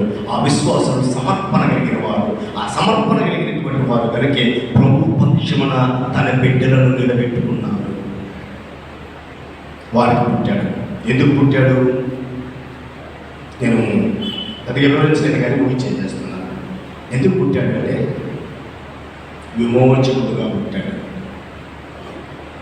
అపోస్తల కార్యాల గ్రంథంలో మనం చూసాం. అపోస్తల కార్యాల గ్రంథంలో మనం చూస్తే నువ్వు వెళ్ళి వారిని వెలుపలకు తీసుకునిరా, వారిని విమోచించుటకు నేను పంపిస్తూ ఉన్నాను. దేవుడు 2వ అధ్యాయంలో కూడా చెప్తారు, 3వ అధ్యాయంలో కూడా చెప్తారు, నేను నోటి మాధ్యం కలిగినటువంటి వాడినయ్యా, అయినా పర్వాలైతే నీ నోరికి మీ అన్నం తోడిస్తాను. విమోచకుడుగా ఇశ్రాయేలు ప్రజలను, ఇందాక చెప్పారు కదా, మనకి 72 సంవత్సరాలు కాదు. ఇర్మియా అంటాడు, నువ్వు పిండంలో రూపింపబడక మునిపే నేను నిన్ను ఎరిగి తిని. దేనికోసం అంట? దేనికోసం అంట? దేనికోసం అంట? చెప్పండి అమ్మా. ఆయన గురించి చెప్పడానికి గలతీ పత్రికలో పౌలు అంటాడు, 1వ అధ్యాయం 15వ వచనంలో, గర్భంలో పడినది మొదలుకొని ఎందుకు ఏర్పాటు చేయబడ్డాడంట? ఆయనను ప్రచురించడానికి ఏర్పాటు చేయబడ్డాడు. కానీ ఆయన తెలుసుకోవడానికి ఆలస్యలేదు. ఆయన తెలుసుకోవడానికి కొంత సమయం పట్టింది. ఇప్పుడు వేసుకోవాలి మనం ప్రశ్న, అయ్యా ఎందుకు భూమి మీదకి పంపించావు, నా వల్ల నీకు నేను ఏమి చేయాలి అనేది ఇప్పుడైనా తెలుసుకునేటువంటి భాగ్యం నాకు దయచేయాలి. నీ ఉద్దేశం ఏమిటో, పౌరు ఉద్దేశం ఏమిటి? గర్భంలో పుట్టిన మొదలుకొని దేవుని యొక్క ఉద్దేశం ఏమిటి? జగత్పునాది వేయబడక ముందే ఆయన పట్ల దేవుని యొక్క ప్రణాళిక ఏంటి? యేసుక్రీస్తు ప్రభువుని ప్రకటించేటువంటి పని ఏంటి? కానీ ఏమైపోయాడు? మర్చిపోయాడు. కొన్ని దినాల్లో మర్చిపోయిన తర్వాత తెలుసుకొని తనను ప్రాణదాయకంగా ప్రభువుని ప్రకటిస్తూ ఉన్నాడు. ప్రకటించాలి. ఒక సువార్థికుడిగా, ఒక సేవకుడిగా, ఒక విశ్వాసిగా క్రీస్తుని ఇతరులకు పరిచయం చేసేటువంటి ఉద్దేశంతో నేను పిలుచుకున్నాడా, ఏర్పాటు చేసుకున్నాడా? దావీదు అన్నాడు, ఈ తరము వారికి సేవ చేయడానికి అని. అపోస్తల కార్యాల గ్రంథం 13వ అధ్యాయం 36వ వచనంలో దావీదు అంటాడు, ఆ తరము వారికి సేవ చేయడానికి. ఈ సమయంలో నీకు నాకు ఈ అవకాశం దేవుడు ఇచ్చింది. ఈ పరిశుద్ధ మందిరంలో సేవ చేసేటువంటి తత్వం కొరకేమో, సువార్తకులు సిద్ధపరచడానికేమో, అనేక చోట్ల రక్షణ సువార్త ప్రకటించడానికేమో. అసలు యెషయా గ్రంథంలో ఒకే ఒక మాట అంటాడండి, 43వ అధ్యాయం 7వ వచనంలో, నా నామ మహిమ నిమిత్తము, ఆయన నామ మహిమ నిమిత్తమే నిన్ను నన్ను పుట్టించాడు. ఎప్పుడు తెలుసుకున్నా? అది 30 సంవత్సరాలు కావచ్చు, 40 కావచ్చు, 50 కావచ్చు, 60 కావచ్చు. అప్పుడైతే తెలుసుకున్నాం కదా. తెలుసుకున్నప్పుడు మన ముందుంచబడిన ఆ పనిని నిర్వర్తించాలి.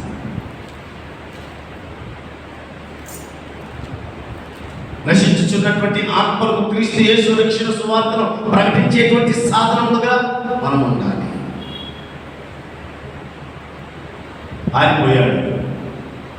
ఆరిపోయినటువంటి వాడే, ఏ ప్రజలైతే అతన్ని ప్రశ్నించడం, మేము మా మీద నాయకుడిగా పెట్టిన వాడెవడు అన్నాడు.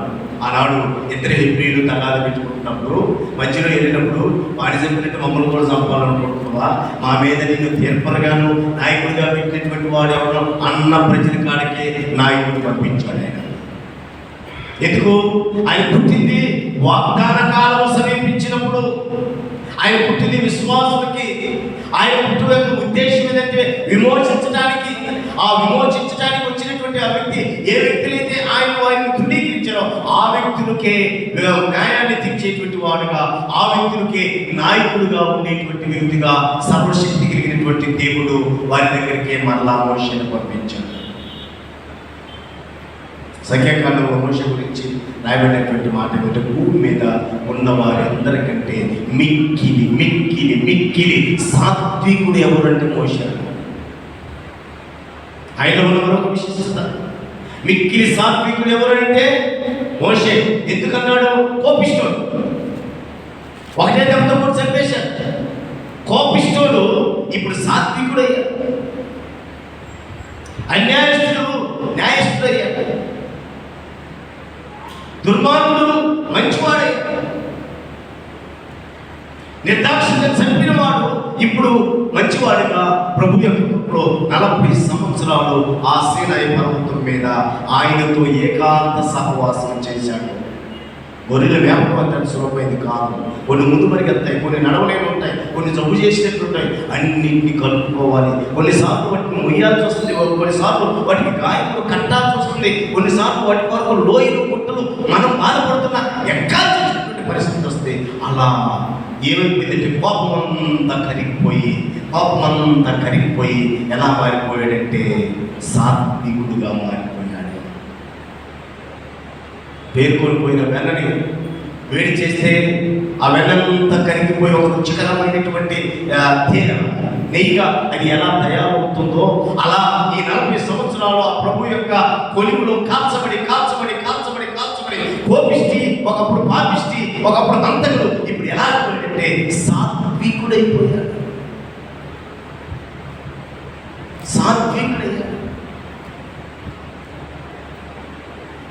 ప్రభు కొరకు దైవజనుడుగా నిలబడ్డాడు. కాబట్టి సమయంలో క్రీస్తును ప్రియమైనటువంటి దేవుని బిడ్డారా, ఒక రకంగా యేసయ్య జీవితం ఎలా ఉంటుందో మోషే జీవితం కూడా అలాగే ఉంటుంది. ఒకవేళ మోషేని మనము ఇంగ్లీష్లో పిలవాలంటే ఏం పిలుస్తాం? మోసెస్ అని పిలుస్తాం. యేసయ్యని ఇంగ్లీష్లో పిలవాలంటే ఆయన మోసెస్, జీసస్. ఆయన రాజకుమారుడే. ఇప్పుడు మామ ఇంట్లో ఎక్కడున్నాడు?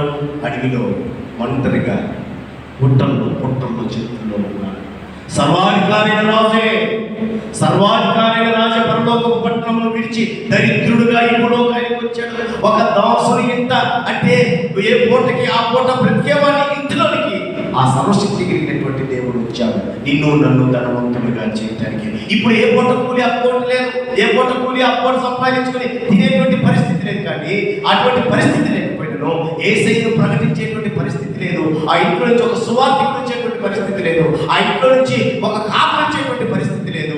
ఆ ఇంట్లోకి నేను సంపాదించను, నా తర్వాత నా కొడుకు సంపాదించాలి, నా కూతురు సంపాదించాలి, ఇదే ఉద్దేశంతో ఉన్నాం. కానీ అయ్యో, ఒక ఆత్మలైన సంపాదించే ఒక కుటుంబంగా, విశ్వాసం కలిగిన కుటుంబంగా నా కుటుంబం ఉండాలనే ఆలోచన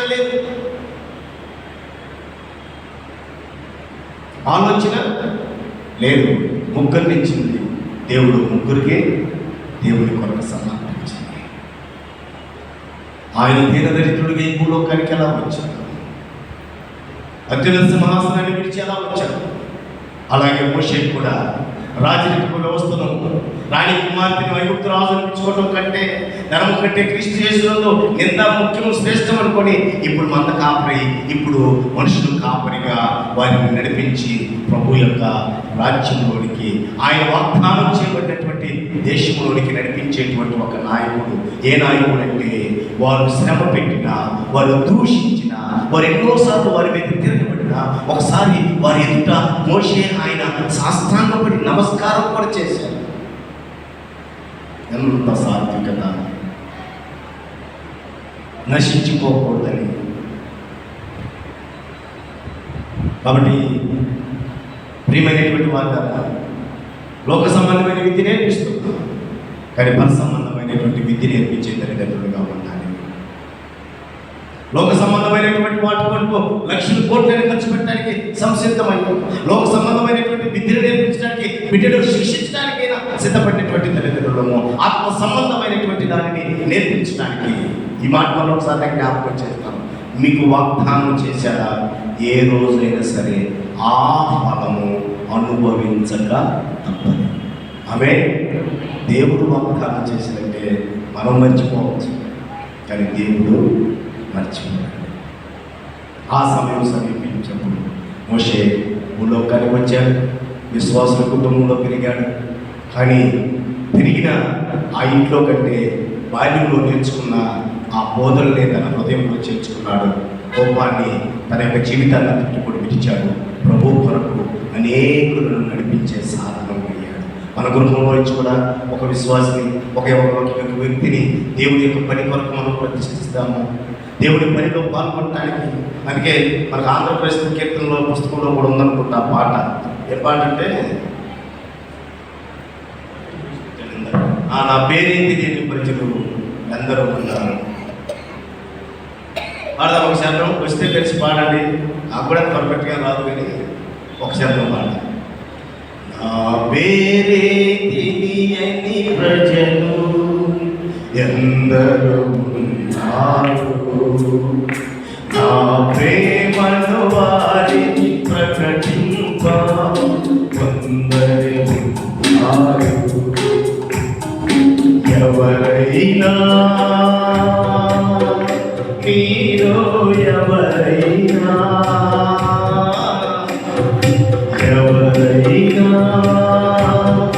మీలో ఎవరైనా వెళతారా, నా ప్రేమను చెబుతారా, వెళతారా, నా ప్రేమను చెబుతారా. నా పేరే తెలియని ప్రజలు ఎందరూ ఉన్నారు, నా ప్రేమను వారికి ప్రకటింప కొందరు ఉన్నారు. మూడో చెప్పు. వెళ్ళగలిగితే మీరు తప్పక వెళ్ళండి, వెళ్ళలేకపోతే వెళ్ళే వారిని పంపండి. వెళ్ళగలిగితే మీరు తప్పక వెళ్ళండి, వెళ్ళలేకపోతే వెళ్ళే వారిని పంపండి. ఎవరైనా మీలో ఎవరైనా వెళతారా, నా ప్రేమను చెబుతారా, వెళతారా, నా ప్రేమను చెబుతారా.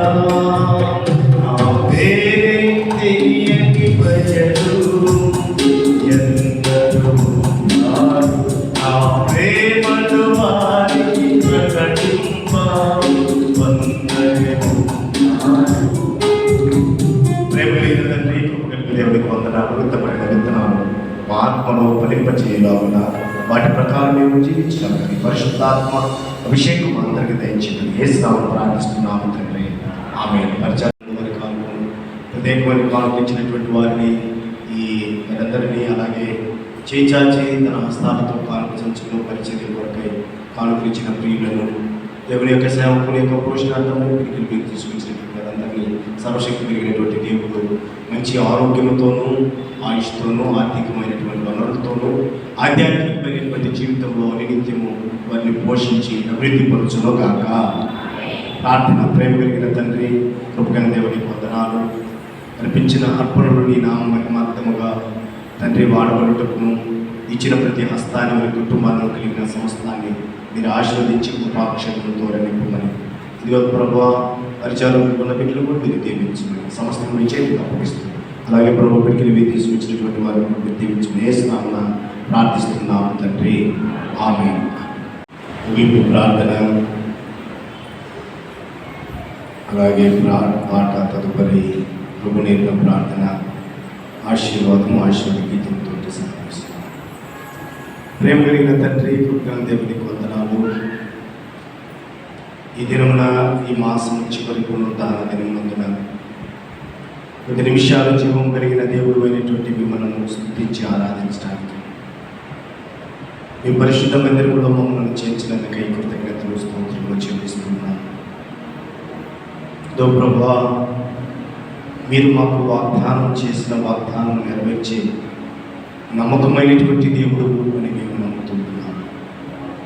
ఇదిగో మోషే యొక్క తల్లిదండ్రులు విశ్వాసంలో బట్టి నమ్మారు ప్రభా. వారు విశ్వాసులు కాదు కనుక ప్రభా, వారి సమర్పణ కూడా శ్రేష్టమైనది. వారి బిడ్డను కూడా స్థితిలో ఉంచారు. ఈ సమయంలో ఎందుకు పుట్టామా అన్నది మమ్మల్ని మేము ప్రశ్నించుకొని మా ద్వారా ఈ ఉద్దేశం మీరు జరిగించాలని ఆలోచన కలిగి ఉన్నారు. అది మేము ఒకవేళ పౌలు వలె గ్రహించలేక ఆలస్యమై ఉండవచ్చు ప్రభు. గ్రహింపులోకి వచ్చిన తర్వాత పౌలు వలె మేము ప్రభుని మా ఆటను ప్రకటించేటువంటి బిడ్డలముగా ఉండటకు మీ సహాయం గురించి ప్రార్థిస్తూ చేరొచ్చిన ప్రతి వారి కుటుంబాలను కలిగిన సంస్థాన్ని మీరు దీవించండి. వారికి మీరు ఇచ్చినటువంటి ఆర్థిక వనరులను బట్టి మళ్ళీ మీ పరిచర్య కొనసాగించడానికి మీరు ఇచ్చినటువంటి ప్రియులందరూ బట్టి మీకు స్తోత్రం. కృపాక్షేమం వారికి తోడుగా ఉంచండి. మీ కాపుదలను వారికి భద్రపరచమని ప్రార్థిస్తున్నాను తండ్రి. ఈ వారం అంతా జరుగుతున్న ప్రతి కార్యంలోనూ ఆరాధనలో కూడా మీరు తోడుగా ఉండండి. మీ కృప చూపించండి. మీ మహా కృప మాతో ఉంచినట్టు చేయమని ప్రార్థిస్తున్నాను. ఈ దిన దీవెనలతో మమ్మల్ని ముందుకు నడిపించుకుంటాం. యేసు నామమున ప్రార్థిస్తున్నాము తండ్రి, ఆమేన్. ప్రభువా మమ్మును దీవించి పాపము నీకు పరదించి, ప్రభువా మమ్మును దీవించి పాపము నీకు పరదించి,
నీ చిత్తం పరలోకముందు నెరవేర్చిన ప్రకారం భూమి యందును నెరవేరుగాక. మాకు కావలసినందున ఆహారం మాకు దయచి, మా వస్తువులను మేము క్షమించిన ప్రకారం మాకు క్షమించు. మమ్మల్ని శోధన జరిగితే వాక్యములు తగ్గించు. ఎందుకంటే రాజ్యం, బలము, మహిమ నిరంతరము ఉన్నది తండ్రి, ఆమేన్. మన పరమ తండ్రి అయినటువంటి దేవుని యొక్క ప్రేమ, కుమారుడు, రక్షకుడు, విమోచకుడు అయినటువంటి యేసుక్రీస్తు ప్రభువారి యొక్క కృప, ఆదరణకర్త అయినటువంటి పరిశుద్ధాత్మ దేవుని యొక్క అన్యోన్య సహవాసము, సన్నిధి, కాపుదల ఇక్కడ చేరున్న మనెల్లరికను, సార్వత్రిక సంఘానికి, సకల పరిశుద్ధులకు సదాకాలము తోడై ఉండి ఆశీర్వదించి దీవించునుగాక. ఆమేన్.